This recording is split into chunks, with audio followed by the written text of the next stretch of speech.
Gracias, doctor Freddy. En realidad, pues, a mí me parece que sí es bueno el generar dos espacios para poder hacer algún tipo de opinión. El uno es respecto a la parte institucional y el otro a lo mejor la parte individual de cada uno de los asambleístas, porque a veces eso como que se contamina un poco respecto a lo que acontece. En la parte institucional, me parece que sí es bueno destacar o rescatar de que los eventos estos desafortunadamente estridentes que suelen pasar son la minoría, ¿no? Es uno eventualmente que otro. Te recordará el tema del fiscal, del apoyo al fiscal, el tema del enjuiciamiento político al presidente Lazo, que despertó ciertas pasiones, y el del COIP la semana anterior. El resto de tiempo, que a la final es la mayoría, es en realidad productivo, porque lo que se hace es lo que corresponde, es lo que decía el maestro Benjamín. Este es el sagrado recinto de las leyes. Se analizan leyes, se canaliza temas de fiscalización. En realidad sucede. Los indicadores dicen 12 leyes aprobadas con mayoría absoluta. En realidad existe trabajo de las comisiones y existe trabajo dentro del pleno, y eso también hay que reconocerle. No es del movimiento afín al de uno, pero el presidente Kronfle en realidad hay que reconocerle que con muchísimo acierto, la mayor parte de las reuniones pues, trata más bien de consensuar, de que el ambiente sea el adecuado, de que no existan agravios, que no existan brotes de ese aire inconveniente que matizó la asamblea anterior. Eso hay que reconocerlo, porque me parece que institucionalmente hace que funcione bien. Si no, sería un escenario absolutamente adverso, que es el que la población no quiere, que rechazó tanto antes y que ahora parece que en realidad lo percibe un poco mejor. Eso me parece que es bueno señalarlo en lo institucional. Y en lo individual, pues a la final que cada uno de los asambleístas pertenece también, así como al Pleno, a cada una de las comisiones. Y en cada una de las comisiones hay una agenda independiente que es la que alimenta al Pleno de la Asamblea. Dígase usted, la Comisión de los Trabajadores y la Seguridad Social, que no es la mía, pero solo hago referencia por lo siguiente, tiene 200 leyes represadas. Ellos han escogido 11, 12 para tratarlas en este tiempo, y entiendo que va caminando en eso. La de salud nuestra, a la que yo sí tengo el honor de pertenecer, tenemos 77. De esas hay 11 planificadas para este tiempo y en ella estamos caminando. Entonces la del deporte, enfermedades metabólicas, cuidados paliativos, enfermedades raras, sigue alimentando. Entonces cada una tiene su agenda legislativa por comisión, y esto es lo que alimenta la producción en la Asamblea General. Así que lo que va pasando al Pleno es lo que en las comisiones se trata. Uno de estos es el COIP, lo de los impuestos del presidente Novo anteriores. Todos estos son productos de lo que las comisiones van resolviendo e ingresando al Pleno. Ya, doctor, no, está muy bien el informe. Ahora, no se olvide que hubo un tratamiento y votación ya de proyectos de ley uno tras otro, en el cual había más expectativa, mucha expectativa por la votación de cada uno Así es. de ustedes. ¿Puede solo recordarnos nada más de cuáles fueron? Sí, claro, la propuesta pues que en realidad despertó curiosidades fue la que se planteó respecto a los impuestos generados, que Ya, originalmente el primer debate era en torno a la propuesta del presidente por el 15% del IVA. Ese fue la propuesta original ya, del presidente.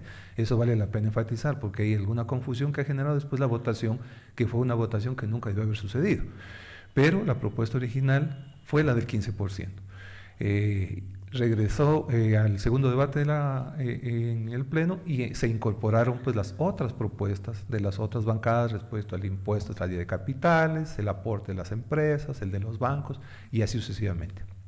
Eso fue motivo de a lo mejor confusión, porque al momento de la votación se sugirió el que sea votado por bloques, y por bloques se refería a que se vote por preguntas de las prácticamente 5 o 6 que se plantearon. Se refería a eso, a que se vote. El bloque significaba que se vote por preguntas.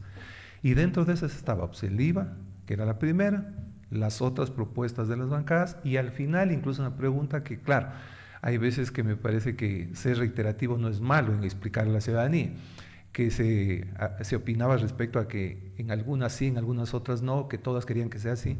Por ponerle un ejemplo, en la pregunta sexta, que hace referencia a que si se le faculta al secretario general de la Asamblea a que redacte adecuadamente ya la propuesta final, hay que votar sí o no, pero no tiene ninguna implicación de orden normativo en lo que se resuelve antes. ¿Hay que había que votar? Sí, pero no tiene nada que ver ni con el IVA ni con los impuestos. Era una autorización, la que se hace siempre al secretario, para que en realidad se arregle el texto.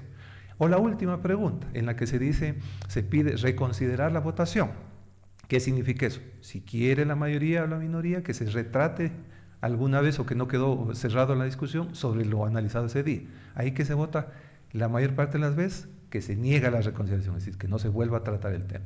Y ahí pues por lo general se vota no, pero no tiene nada que ver en realidad con el texto específico de cada una de las votaciones. Son dos de orden general que vale la pena aclararlos porque hay veces que se cree que se debería votar todo sí, todo no, o que esas votaciones tienen que ver con el contenido. No es así. A veces se complica por eso y vale la pena a lo mejor explicar, ¿no es cierto? Ya en las de detalle, si usted me permite, por ejemplo, en los nuevos estos comedidos aportes de los bloques que presentaron propuestas como la salida de capitales, el impuesto a los bancos, la contribución que le llaman, que de hecho no cambia, sí, el término no cambia la connotación, ¿no es cierto? En estas, pues, en el plano personal, a pesar de que fue que ganó esto, ¿no es cierto? Todos los connotados constitucionalistas del Ecuador señalan, y es con conocimiento de causa. Yo lo que hago es estudiar un poquito, dejarme orientar por los asesores nuestros y escuchar lo que la gente que sabe dice respecto a que la Asamblea, pues, según establece la Constitución, no tiene facultad de frente a una propuesta de crear impuestos en esa propuesta. Esa no es facultad suya, sino del señor presidente. ¿Qué es lo que correspondía ese día entonces? Al juicio de lo que hemos analizado nosotros. ¿Votar sí o votar no? Ni siquiera debe haberse tratado eso en la Asamblea porque no le corresponde, no es competente para eso. Por lo tanto, en el caso personal nuestro, pues, nos abstuvimos de responder esas 4 planteamientos que había porque no correspondía al escenario de la Asamblea. El único que debe haberse tratado era el del IVA, que sí fue la propuesta original del presidente, y sobre eso tomar una decisión. Ya, doctor. Bueno, ahí se decía que usted en todas se abstenía. En las que corresponden, que eran las que... Pero ¿por qué no votar sí o no? Porque era un tema que ni siquiera debía tratarse en la Asamblea. La Asamblea no es competente para eso. ¿Para qué usted toma partido de una discusión que no le corresponde? Pero imagínese usted decir eso, ¿no? Que la Asamblea somete a votación temas que no son, para los que no son competentes. Así es. ¿Cómo puede ser este país que se haga eso? ¿Cómo? Por eso es que en los municipios, juntas, porque hacen lo que quieren, gobiernos provinciales hacen lo que quieren. Pero si la Asamblea, que se supone que es la matriz del ordenamiento legislativo, hace lo que quiere, entonces los demás harán también lo mismo. Ahí ¿no? me parece que hay una precisión. No hay que generalizar a la Asamblea. En realidad cada uno debe responder por lo que hace. Sí, claro, pero es que es imposible a veces también, digamos, fíjense, es que ahí está la responsabilidad de quienes conducen la Asamblea.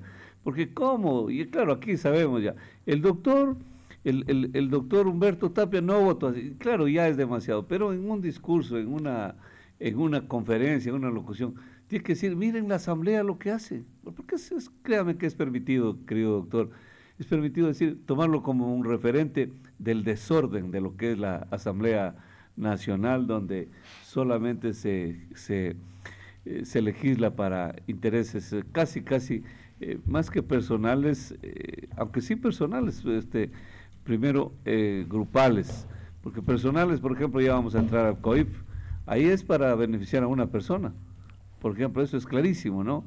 Imagínense legislar solo para beneficiar a una persona, pero no se olvide que en este país se ha actuado así, doctor. En el tiempo de la dictadura, cuando se volvió al régimen democrático del Estado ecuatoriano,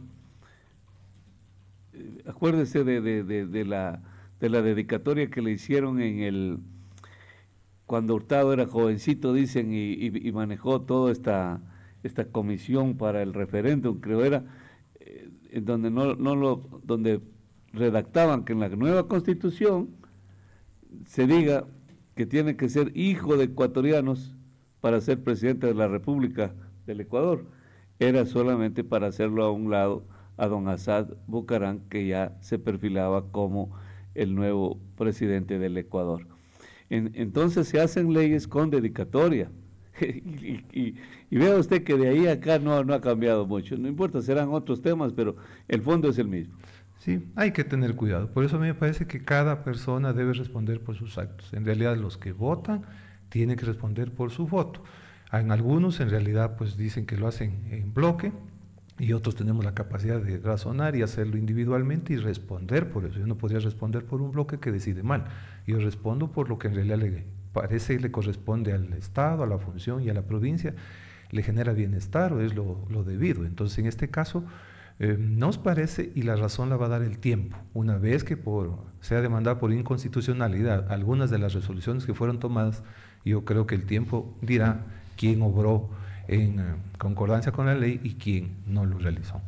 Doctor, vamos al COIP. Con mucho gusto. Dele, por favor. ¿Qué fue eso? ¿Quién lo presentó? ¿Cómo lo hicieron? ¿Qué intentaban hacer? Bueno, parece ser que pues es una versión remozada del caballo de Troya, porque el instrumento general son lo que todo el Ecuador pide, que existan reformas en el Código Orgánico Integral Penal que mejore, ¿no es cierto?, esa herramienta que a la final parece adolece de falencias o debe ser actualizada. En función de esa gran, ¿no es cierto?, herramienta, que entiendo que todo el Ecuador está de acuerdo que debe ser pues, actualizada. En el primer debate pues se hace lo que corresponde, es decir, se la presenta, el ponente hace una argumentación respecto a cómo está estructurada, cuántos artículos, qué contiene, cuáles son sus disposiciones y sobre esto se debate. Eso se realizó y para el segundo debate pues ingresa ya la versión previa casi a ser votada, porque podrían suceder dos escenarios, que en el segundo debate hay observaciones y por lo tanto podría regresar a la comisión o inmediatamente ese mismo momento puede ser votada y aprobada. Quién sabe, la intención era esa precisamente ese día. Entonces, afortunadamente, pues como hay, imagínense, son 137 personas que tienen un grupo de gente que le apoya, días antes ya hubieron observaciones respecto a que contenía elementos que no eran beneficiosos para lo que el Ecuador en su conjunto quiere, sino, como bien usted lo señala, deseos puntuales de que en realidad en el medio de esa gran norma existan elementos que beneficien a alguien en su realidad individual. Esto fue notado días antes e inmediatamente se empezó a difundir, pues las redes, los medios de comunicación. Se puso la alarma ya, se prendió la alarma. Así es, y no en uno, en varios sectores. En función de eso, pues yo creo que algunos de los actores, porque acuérdese usted que el informe de cada comisión lo suscriben los miembros de la comisión. Hay 9 actores en una comisión, excepto alguna que tiene algún miembro más, entonces resuelven y se emite el informe para el segundo debate, el que va a la asamblea. Pero los 9 firmantes estuvieron de acuerdo, todos. Y en el momento pues que llegó a la asamblea, como ya hubo alertas, en realidad algunos de ellos decidieron irse para atrás porque vieron la reacción ciudadana respecto a lo que se planteaba. El tema puntual es el Partido Social Cristiano, que tiene miembro en la comisión e inmediatamente dijo que en realidad no estaban de acuerdo con eso y que pedían, incluso el doctor Tayano en intervención en el pleno señaló que se vote sin esas partes. Esa fue ya una propuesta, la una fue que se vote íntegra, la otra que se vote sin esos elementos y la otra que se deseche, que se archive total. Esas eran las opciones. Y afortunadamente pues, en realidad no sucedió lo que en teoría estaba planteado, que era el dejar pasar esas absurdas propuestas que en realidad no le generaban beneficio alguno ni al instrumento ni tampoco a la mayoría de los habitantes del país y pues quedó en lo que quedó. No hubo resolución respecto a... O sea, ahí jugó un papel importante el Partido Social Cristiano. Todos los que propusieron, ¿no es cierto? El momento ya de la discusión, en realidad tuvieron reparos porque vieron que en realidad así era inmanejable. Ya no habían votos. Claro, pero los votos del Partido Social Cristiano hubiesen sido casi determinantes, ¿o no? Entiendo que sí, porque usted suma pues, los 50 de un grupo, ¿no es cierto? Más los aproximadamente 12, 13, quién sabe quiénes más se sumaban, estaba conversado y se sumaban adicional. En realidad a lo mejor alcanzaba. Claro. Pero retrocediendo en la propuesta, pues en realidad ya no había condiciones para que suceda y entonces afortunadamente no llegó a consumarse. Es decir, que sí hay algunas diferencias en esa alianza del Partido Social Cristiano con la Revolución Ciudadana. Sí, sí se nota ahí en la asamblea. En momentos, doctor Freddy, porque si no, retrocedamos un poquito de nuevo al tema del IVA planteado por el presidente. ¿No es cierto? Él pidió solo el IVA, pero fueron las comedidas otras bancadas que le ayudaron proponiendo las otras opciones, y dentro de esas estaba Partido Social RC y el Cristiano. Partido Social Cristiano. Entonces, eso sucedió días atrás, unos Claro, pocos días atrás. y después dicen nosotros somos enemigos de grabarle impuestos al pueblo ecuatoriano. Fíjese lo que es el discurso, ¿no? Así actúa. Usted lo escucha, Nebo, dice que desde chiquito ya empezó a oponerse a los impuestos, que ellos ya nacieron anti-impuesteros, pero en la práctica hacen exactamente todo lo contrario, ¿no? Desafortunadamente, pues estamos ya entiendo que un ambiente electoral, y eso hace Sí, que ciertas cosas se olviden en la memoria, porque a mí se me hace fácil recordar. Yo ya estaba en este mundo terrenal, pues, y el ingeniero Febres Cordero subió 4 puntos el IVA en su mandato. claro. Él es el patriarca del social cristiano, así que entiendo yo que a lo mejor hay una omisión histórica respecto a esto, ¿no? Sucedió. Claro, la misma Revolución Ciudadana oponiéndose cuando ellos Así es. fueron artífices de un incremento al IVA innecesario, descomunal. Pero bueno, para que vea usted, y eso es lo importante, usted eso es un asambleísta y vive este mundo terrenal, y lo vive allá en ese mundo terrenal más chiquito que es la asamblea, y nos puede contar, porque a veces nosotros sí podemos tener una información vaga, así, distante, y por eso es importante que ustedes se acerquen de repente y nos actualicen con la información. Doctor, no hay problema, cuando quiera nos regresamos Muchas a gracias, otros doctor. temas, Muchas pero, gracias, doctor. pero nos regresamos a los temas anteriores, pero el IVA se frustró, perdón, el COIP se frustró. ¿Y ellos, los de la Revolución Ciudadana, van a perseverar, ha sabido usted? En realidad yo creo que sería un segundo craso error que eso suceda, porque evidentemente pues la gran mayoría ya no va a votar por eso.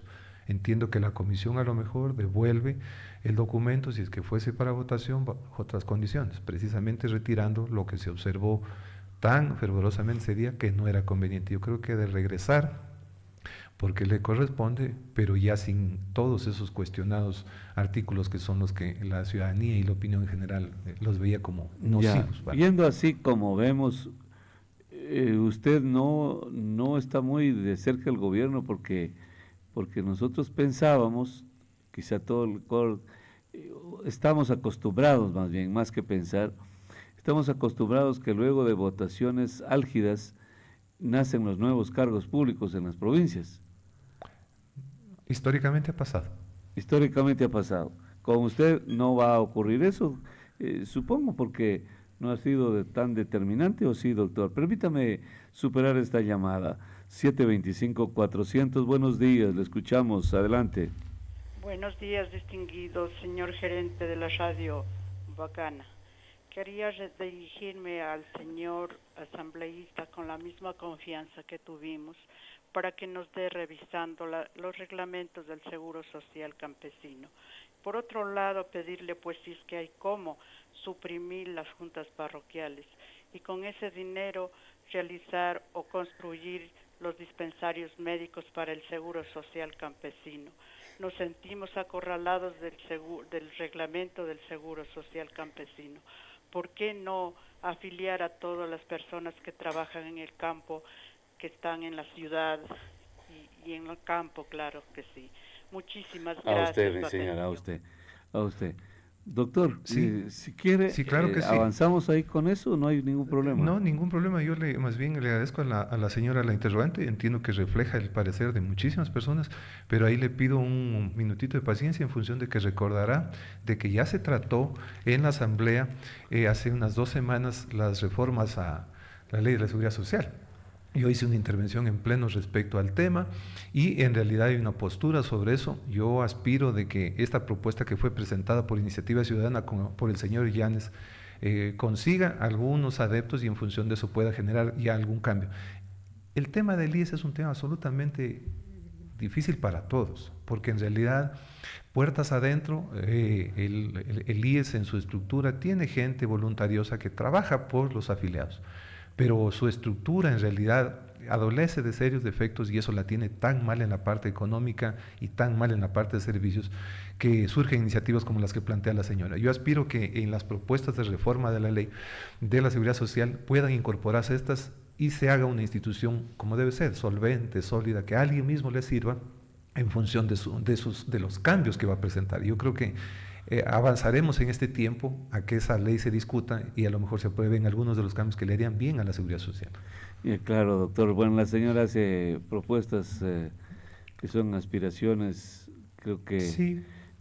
Como todo ciudadano, dice que ojalá desaparezcan las juntas parroquiales, un tema que ya le iba a topar, pero ya le iba a topar, pero no sé entonces si regresamos al tema del voto a cambio de puestos públicos. Me parece fundamental, doctor Freddy.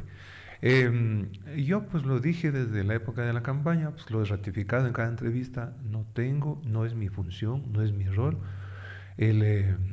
tener aspiraciones en la función pública en la provincia de Loja. No nos corresponde eso. Es más, yo he cuestionado severamente esa práctica porque me parece que le ha causado muchísimo daño a la provincia y al país. Y al legislador también, porque el legislador que no consiguió muchos cargos es ingrato y no merece ya seguirlo apoyando, porque no ayudó. Y si de repente ayudó a los que no debía.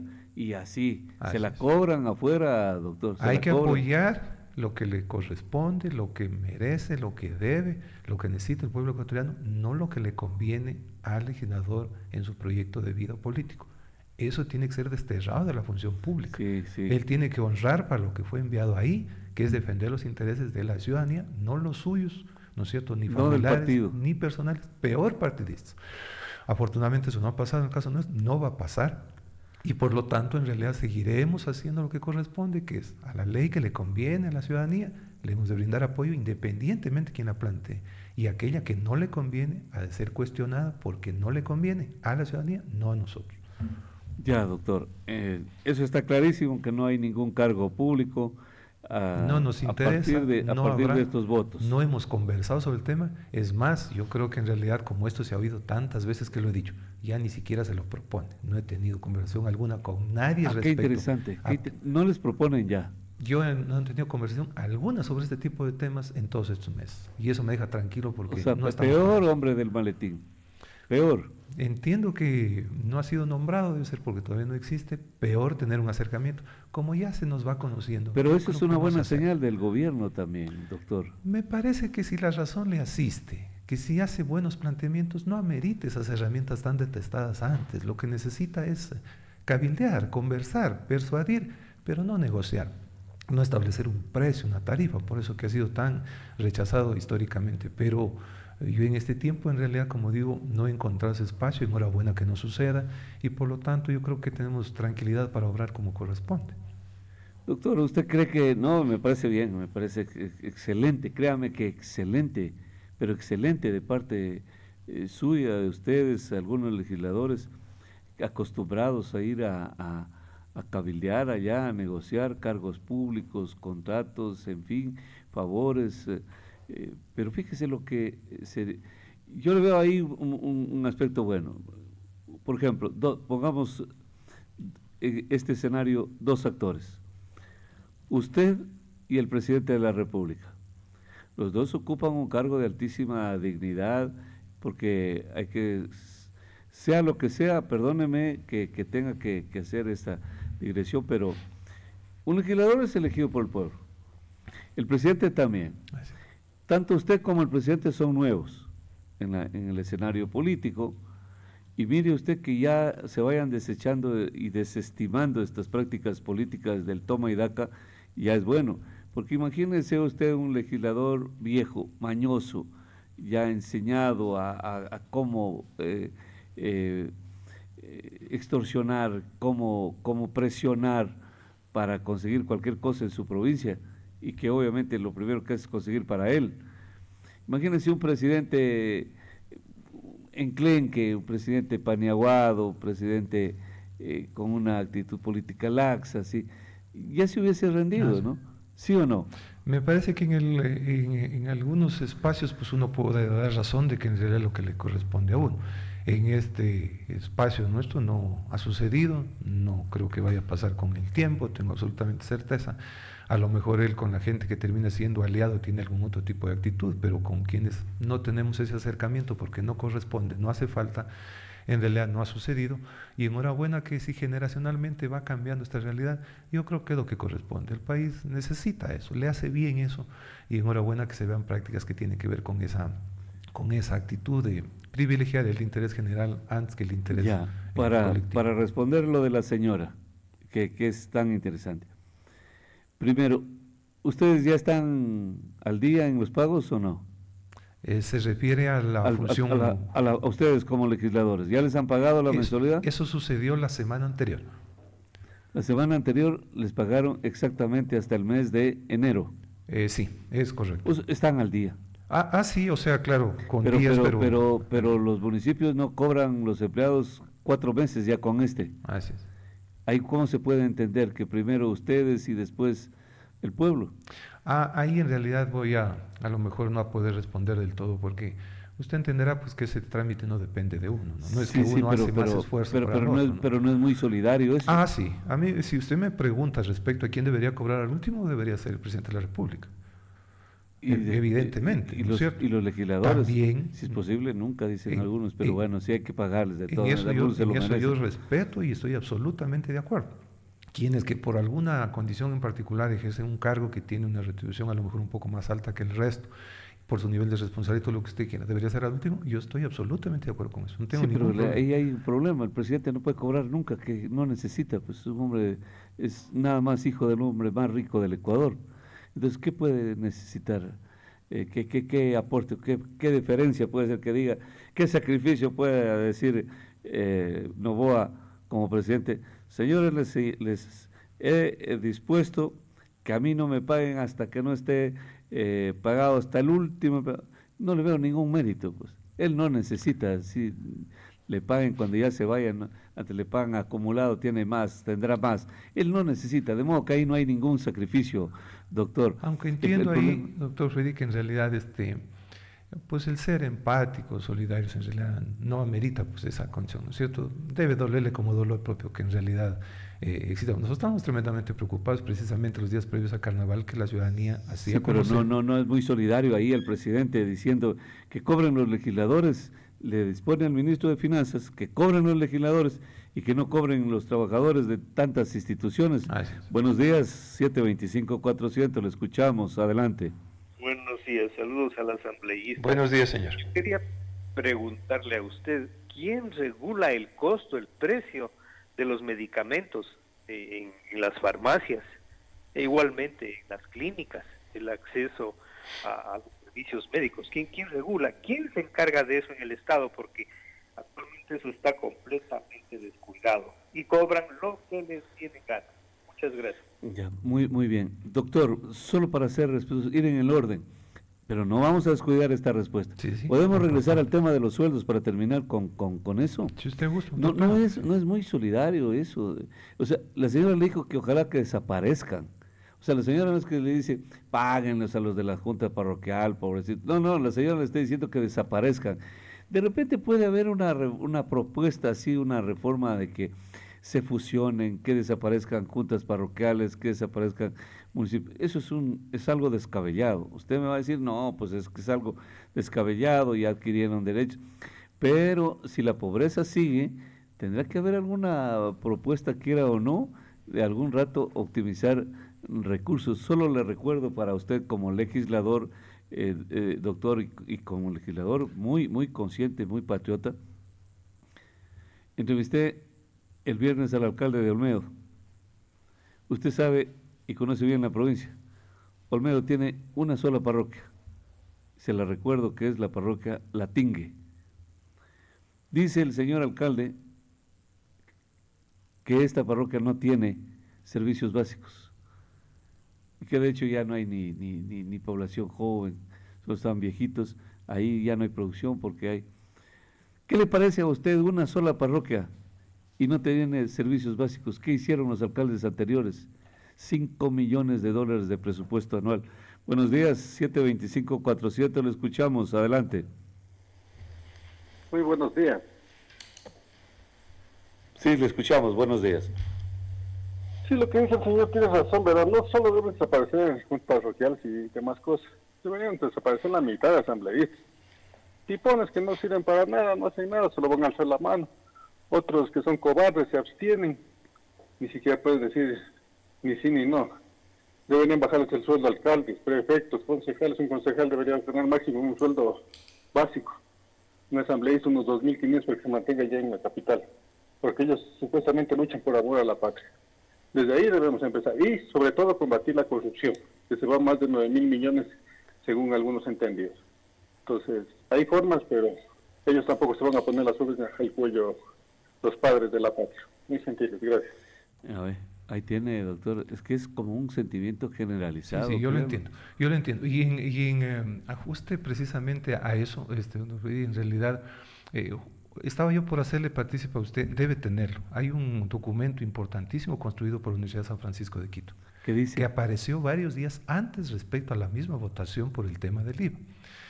Y en ellos, en un extenso documento, yo lo tengo aquí, se lo puedo compartir en un momento determinado. Por favor, pero depende de qué se trata. Lo sustancial, Ya. que ellos tienen respecto a la visión esta de dónde ahorrar y cómo mejorar el presupuesto, una visión muy particular, pero académicamente sostenida. Solo le doy el dato.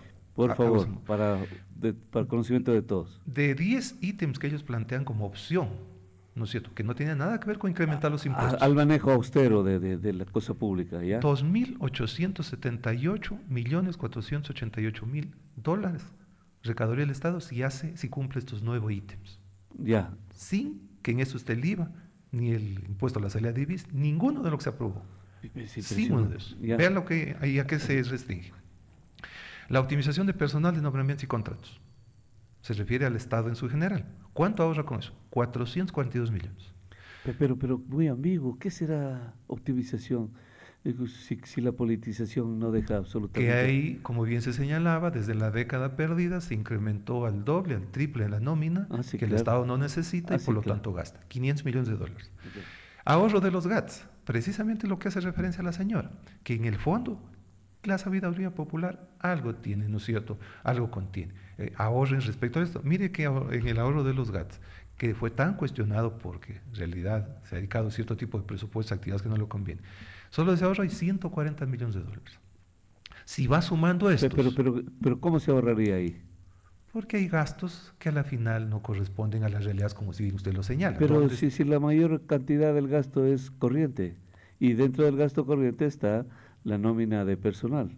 Y actividades que no le corresponden a lo mejor que las realiza generosamente. Sí, pero para mandar sacando a esa gente necesita más dinero de lo que se va a ahorrar. Y no solo eso, doctor, porque si vemos en realidad en actividades otras, a lo mejor en realidad hay recursos que podrían optimizarse direccionalmente. Pero ahí la universidad tiene que decir cómo va a cancelar el dinero que se va a ahorrar, porque primero hay que buscar el dinero para pagarlos, agradecerles los servicios y luego dejar nóminas pequeñas, pero con enormes restricciones.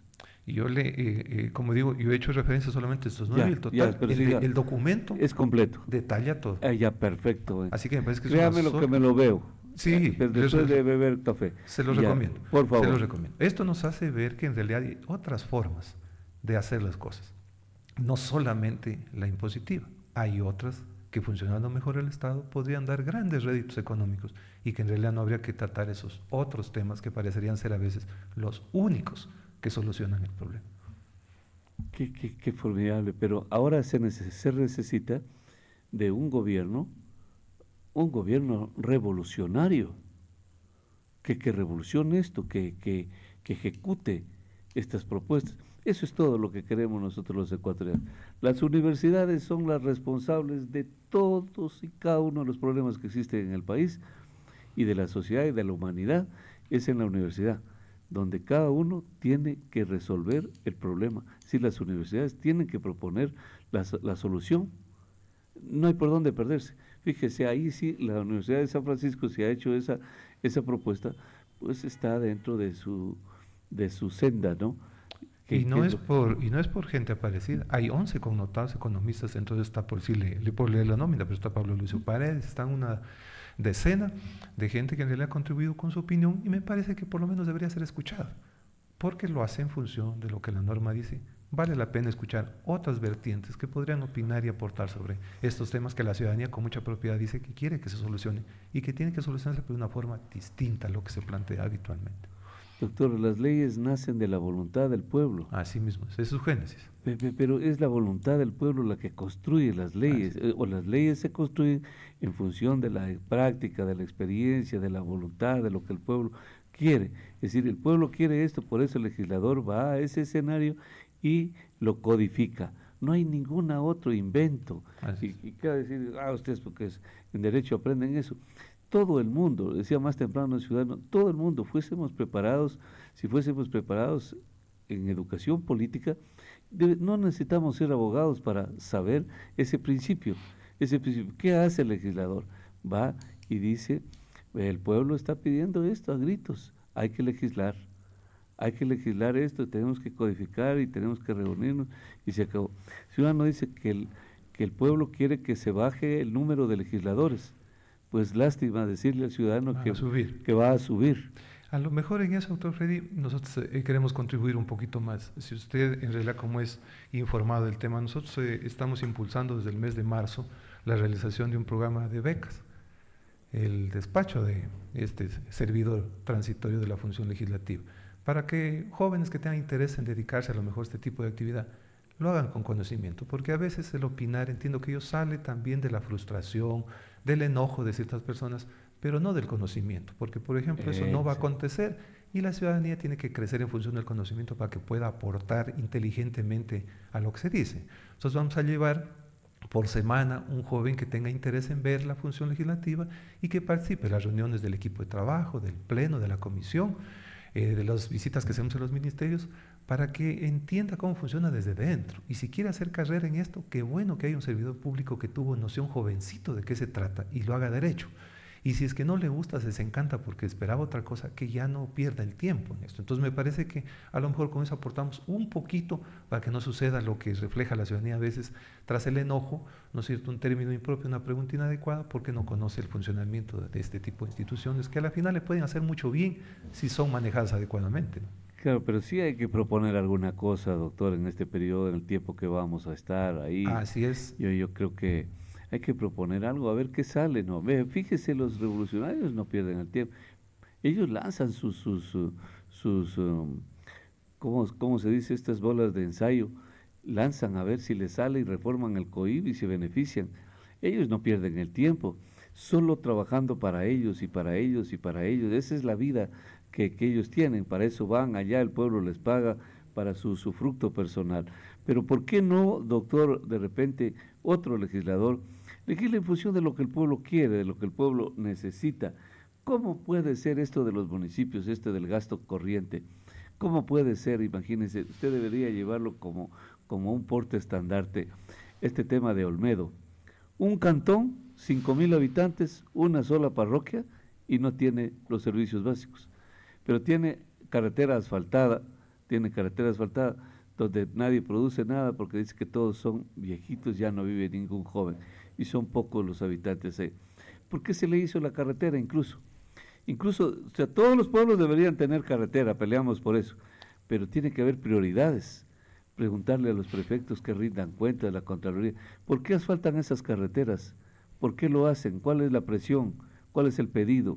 ¿Cuál es el interés? Todo tiene que ser en función de prioridades, doctor. Así es. El gasto. Así es. Yo creo que en eso en realidad no hemos descuidado. Vea usted que en el caso de lo que sucedió recientemente, pues adicional a la parte normativa que tenemos nuestra propuesta y caminando la mitad fue aprobada en el mismo decreto del presidente y seguimos trabajando en las otras normas en el tema de fiscalizar. Apenas sonó el inconveniente que había en el hospital Isidro Ayora, nosotros visitamos al señor Contralor y fue al Contralor General y el equipo, la disposición administrativa para que se intervenga en eso, ya está. Yo fui notificado la semana pasada, el equipo inicia su tarea ahí. Se notificó respecto que en el hospital de Alamor se estaba desmantelando él en función de cierto tipo de equipamiento que se llama. Inmediatamente yo hice una solicitud de información al director zonal respecto al plan. Días después tuvo la bondad de contestarlo, quedó aclarado el tema, incluso lo hice difundir por los medios de comunicación de Álamos respecto a esto que en realidad se estaba realizando. Lo que sucede en el Ministerio Sí, pero si hay un equipo médico que está subutilizado, sí. no puede ser que por demagogia también uno diga, no, que nadie me lo mueva de ahí. Así es, pero Yo tiene que creo haber un plan, ¿no? Tiene A ver, tiene que haber temporalmente una- lo retiro, ya le voy a dotar del cirujano, o sea, tiene que haber un plan tras eso, no se trata de desmantelar uno para equipar otro, tiene que haber un plan que involucre todo. Eso se ha dado razón, yo creo que en esa parte, en esos detalles respecto al tema de la vialidad, el tema del Festival de las Artes, el tema de salud, esos han sido motivo de un acucioso seguimiento, porque en realidad la norma sí nos permite eso. Y hay que seguirlo haciendo, como usted bien señala. En otro tiempo sí hubiera sido fantástico de que alguien fiscalice respecto a lo que usted señala. ¿Qué pasó con el presupuesto de ese importante cantón? ¿Cómo es que fue gastado? Pero fue en su tiempo, ¿no es cierto? No es este tiempo. Ya pasó, hay que ser acuciosos en esa herramienta de fiscalización en este Claro, tiempo. pero es que un detalle, qué delicado que es, no quisiera decir nada ahí mejor. Hagan el favor de ayudarme a evitar lo que iba a decir, pues se lo puedo decir en reserva al doctor asambleísta. Más bien le leo un par de mensajes, dice, buenos días, dice el señor asambleísta que los evasores de impuestos paguen, allí hay dinero, los sueldos vitalicios de los expresidentes del Ecuador, sueldos dorados de altos cargos militares, policiales, exceso de asambleístas y alza de sueldos a alcaldes, es fuerte eso. Buenos días, dice el asambleísta, por Dios, cambios en el COTAD, ¿hasta cuándo se comen el presupuesto con tanto empleado, fiscalización de estas entidades depredadoras de los fondos públicos? Otro mensaje dice, buen día, los proveedores desde octubre nos deben. Eso, hay proveedores que les deben de administraciones anteriores de las alcaldías y no les pagan, y no les pagan. Doctor, se me van a quedar la mayoría de mensajes, pero autoríceme para yo responderles después cuando se salga al aire. Con mucho gusto. Aquí becado, y a lo mejor, doctor, conviene, ya que suceden estas reflexiones, a mí me parece que quien tiene la posibilidad real de que esto cambie sigue siendo afortunadamente la ciudadanía. Que elija bien. Que elija bien. Que exista un grupo. Bueno, ya lo elegimos bien a usted. Doctor, yo voté por usted. Muchas gracias, doctor. No, lo hago público. Gracias. Lo hago público. Usted estaba con Fernando Villavicencio, y se lo confieso así, y no pasa nada. Votamos por todos. O sea, de Fernando, ahí y más aún, dijimos que había más razones para votar por esa lista, porque usted estaba ahí. Gracias, doctor. Entonces, hemos votado por usted. El pueblo dice, no, pues ya votamos por usted. Y le van a decir todos, porque tuvo una muy buena votación. Pero ahora sí, cuando al cabo de su periodo, nos van a decir, mire, para todos los que votaron bien y votaron por mí, a ver, este es el resultado. El resultado, sí. El día 11 del mes de marzo ya hacemos nuestra primera rendición de cuentas. Tengan la bondad de asistir al salón del Tribunal Supremo Electoral, que entendemos nos va a ser facilitado, para que escuchen en realidad en detalle qué ha pasado en este breve espacio que recién va de 2 meses, pero en realidad todo lo que ha sido propuesto y lo que ha sido realizado. Hay que darle cuenta a la ciudadanía. Está bien que pida en realidad informes respecto a quienes designó. Esa me parece la mejor forma de ejercer la democracia. Y que tenga la bondad de pensar en lo que se avecina ya en unos 14 meses respecto a lo que le toca decidir. Si escoge bien, tiene la posibilidad de cambiar lo que él quiere cambiar, lo que señala la ciudadanía. Pero si escoge mal, no le pida que la gente que se sienta ahí vote contra él mismo, contra sus intereses, contra los personales intereses que lleva. No sucede eso en la vida real. Escoja bien. Claro, exactamente. No, puro hueco las calles, las avenidas, no hay agua, es un desorden, la basura, y votaron por eso. ¿Cómo pueden reclamar? Así es. Eso es una cosa tan elemental, tan fácil lo que no usted... hay que equivocarse, hay que ser asertivos. Tienen que aguantar ahí, si quieren aguanten, pero no se vayan a quejar, por favor, porque no les arreglan el hueco. Piensen bien por quienes votaron y luego reclamen. Doctor, un último tema así rapidísimo, por favor, ya estamos sobre el tiempo, pero un último tema. Construye, para usted creo, entiendo ya es historia, creo, ¿o no? Se refiere a su militancia. A la vida partidista. Sí, exactamente. Yo en realidad, doctor, pues no fui afiliado, ya sí nos ha dicho eso. Yo fui auspiciado por el movimiento, pero la vida partidista pues no tiene nada que ver con la función pública. No está votando en ese alineamiento, ¿no? Es que no hay una disposición respecto a eso. Es decir, a mí nadie me dice, ¿no es cierto?, previa a la reunión, así es que hay que votar. Yo me Bueno, reúno pero con para los eso son las asesores. bancadas, si no, no A fueron ver, bancadas. la lógica de la bancada me parece que es una lógica instaurada por voluntad de los partidos políticos, ¿no es Por cierto? eso mismo, por eso mismo. Como no estoy yo en el partido político, entonces Por eso en le realidad decía hay un que poco ya de es independencia. historia. Sí, o sea, siempre fue historia porque en la función pública la decisión partidista no tiene nada que hacer. Es la decisión de la provincia. Yo soy un representante de la provincia, no del partido. Entonces, con esa tranquilidad yo creo que obedezco a lo que la provincia, por eso puedo sentarme aquí y darle razones a la ciudadanía y no sentarme en la reunión del partido y darle cuentas al partido. Yo no hago eso. Yo vengo a los medios, paseo por la ciudad porque la ciudadanía le debo una explicación y se la tengo que dar, no a la vida del partido. Entonces yo tengo esa tranquilidad respecto a ese tema. Claro, y puede opinar de la general Gabela. Yo creo que de todos podemos opinar claro, en función del conocimiento no, pero que en tengamos, función ¿no? del gobierno de Lenin, de doña María Paula Romo, que la tuvieron ahí como comandante general y que es un tema delicado. Yo creo que nos debe avergonzar a todo que esto haya pasado y que la gente que fue la responsable que esté ahí tiene que dar razones también, independientemente de quién sea, tiene que darles. Buenos días, así rapidísimo, por favor ayúdeme. 725-400, lo escuchamos, adelante. Buenos días, quiero consultarle al asambleísta. ¿No es un acto de cobardía abstenerse en una votación o no tener decisión de decir sí o no? Esa es la única pregunta que ya, doctor, que Sí, es es muy que abstemio usted a la hora de votar, le Es dice. que la valentía no se mide ahí. La valentía de los seres humanos se mide en otro tipo de actividades en la vida. ¿No es cierto? Diciendo la verdad. A lo mejor es más valiente el que, Dice sin la comulgar verdad. con el resto, ¿no es cierto?, defiende su posición, independientemente que guste o no guste. A lo mejor es valiente el que defiende sus principios y no las voluntades de otros. A lo mejor valiente es el que defiende a su gente y no necesariamente una disposición. Sí, lo que tal vez le censuran es la falta de definición, doctor. En cosas que no ameritan, no tienen por qué catalogarse en que se decide sí o no. Acabo de explicar hace un momentito respecto que ese tipo de temas. Recordará usted en el acto que se planteó respecto al presidente Lasso, que debe ser censurado, y esa no es facultad de la Asamblea para quien no es presidente. ¿Cómo se vota sí o no? Ahí no hay que entrar en ese juego de decir yo quiero a favor o en contra, simplemente no es competente la Asamblea para eso. Ignora. Y por lo tanto déjelo pasar, que decidan los infractores. Está clarísimo. Sí. Gracias, doctor. A usted Gracias. siempre, doctor. Muchas gracias.